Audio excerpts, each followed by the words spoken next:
अभी वो पाकिस्तान में चुनाव हुए जी, वो इमरान खान जीत गया। बोले बड़ा फास्ट बॉलर है, बहुत तेज फेंकता है, हमारे वाले से तेज फेंक लेगा।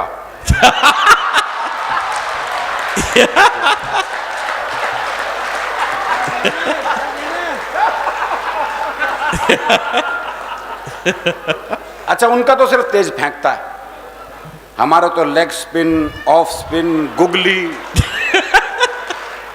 और जो यू टर्न गेंद है साहब, वो तो ऐसी है कि नॉन स्ट्राइकर एंड पे जो बल्लेबाज है वो आउट हो जाता है।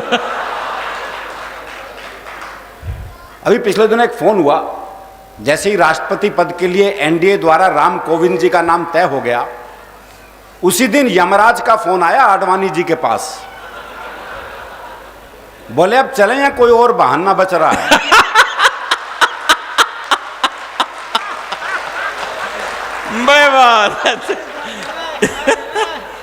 तो आडवाणी जी बोले मोदी जी ने कहा विकास होगा, बस उसका मुंह देख के जाना चाहता हूं। भाई वाह वाह। और मोदी जी ने भी खूब भाषण दिए, दे ही रहे हैं सर, अब भी 100 जनसभाओं को संबोधित करने निकले हुए हैं वो।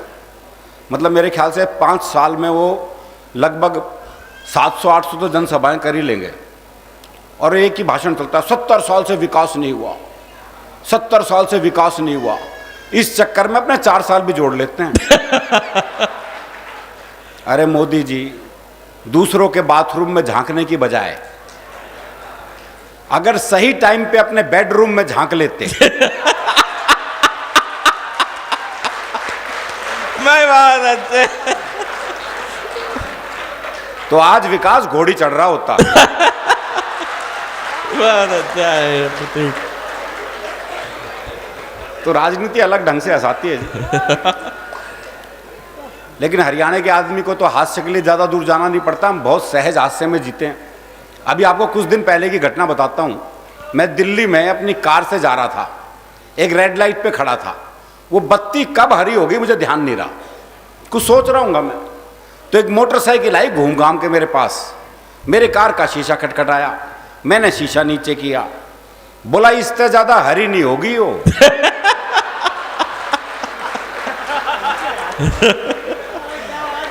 तो ये जो सहज हास्य है ये हमारे स्वभाव में है। कारण ये कि हरियाणा का आदमी फुर्सत में रहता है, इसलिए हास्यरस में रहता है।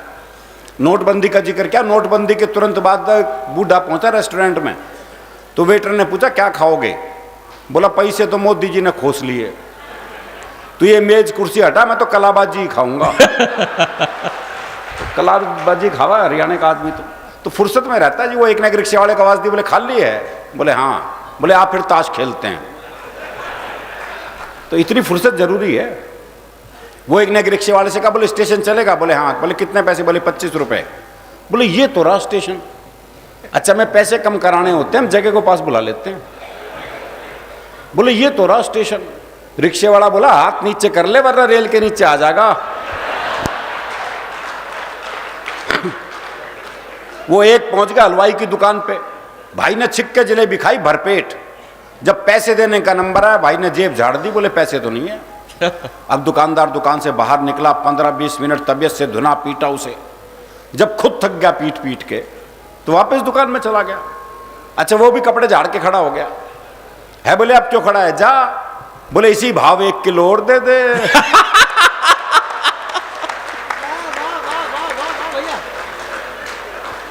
तो ये मस्ती अपने भीतर रखनी बहुत जरूरी है जी।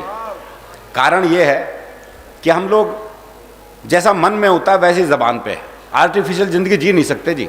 वो एक मुकदमा चल रहा था, तो एक ताई गवाही के लिए आई। अच्छा, दोनों वकील उसी के गांव के। तो पहले वकील ने पूछ लिया, बोले ताई मुझे जाना है, खूब जाना हूं, गुलाब सिंह का छोरा है तू, 1 नंबर का झूठा, तेरी लुगाई तक तुझे छोड़ के चली गई थी। बेचारा वकील सन्न रह गया जी। उसने दूसरे वकील की तरफ इशारा कर दिया, और ताई से जाना है, अच्छी तरह जानू हूं, करनैल काणे का छोरा है यो, 1 नंबर का याश, तेरी लुगाई से भी इसका चक्कर था। भाई साहब, जज ने कोर्ट स्थगित की, अपने चैम्बर में गया, दोनों वकील बुलाए, बोले खबरदार ताई से मेरे बारे में कुछ पूछ लिया।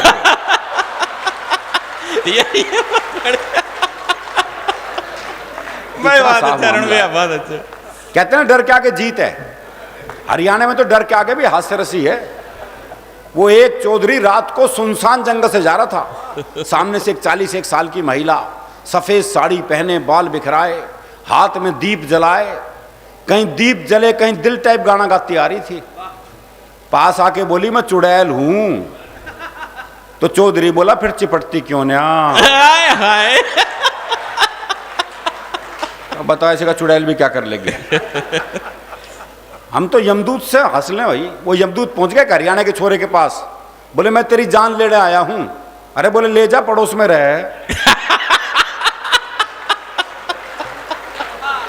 ग्रेट तो हमारा मामला बिल्कुल अलग है। हाशिम फिरोजाबादी जी भाई प्रेम के गीत लिखते हैं, लेकिन आज तो सिर्फ देशभक्ति के गीत सुनाए उन्होंने। अभी तो ममता जी से ही उम्मीद है कुछ, वरना और किसी की शक्ल इस लायक है नहीं। और हरियाणा में तो प्रेम का मतलब वैसे भी नहीं। हमारे यहाँ तो प्रेम ब्याह के बाद होता है ना जी। भाई ब्याह से पहले प्यार कर ले तो हम तो पेड़ पे ही लटके मिलते हैं। और हमारे यहाँ संबंध विच्छेद के लिए बड़ी बड़ी बात नहीं चाहिए, बहुत सामान्य बात पे हो जाता है। वो प्रेमी ने प्रेमिका को जैसे ही सीने से लगाया तो प्रेमिका बोली तेरा दिल बड़ा कुरकुरा सा है।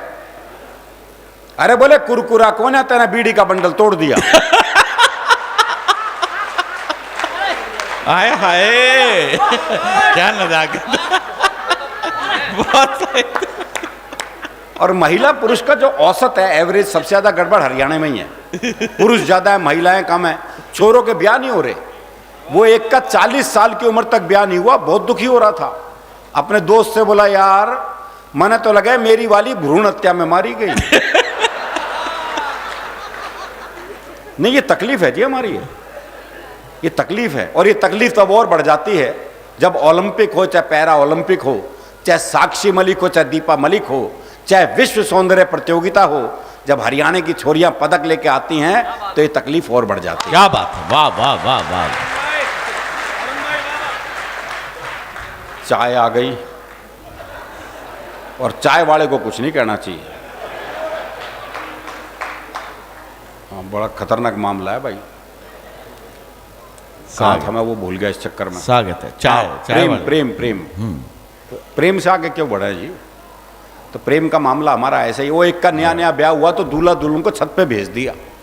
अच्छा वहां उसने देखा लुगाई बड़ी सुथरी है, बोले लड्डू खावेगी। देखो ये प्रैक्टिकल बात, अगला कोई चांद तारे लाने की बात नहीं कर रहा, जो ला सकता है वही पूछ रहा है। भाई उसे पता है ब्याह का घर है, हाँ वर्दी नीचे जाके ले आऊंगा। लड्डू खावेगी, बर्फी ला दूं, इमरती खावेगी, जलेबी ला दूं। भाई ने सुबह के 4 बजा दिए इस चक्कर में। तो नीचे से बूढ़ा बोल पड़ा, बोला इस कढ़ाई ना उतार दे, खेत पे जाने का टाइम हो गया।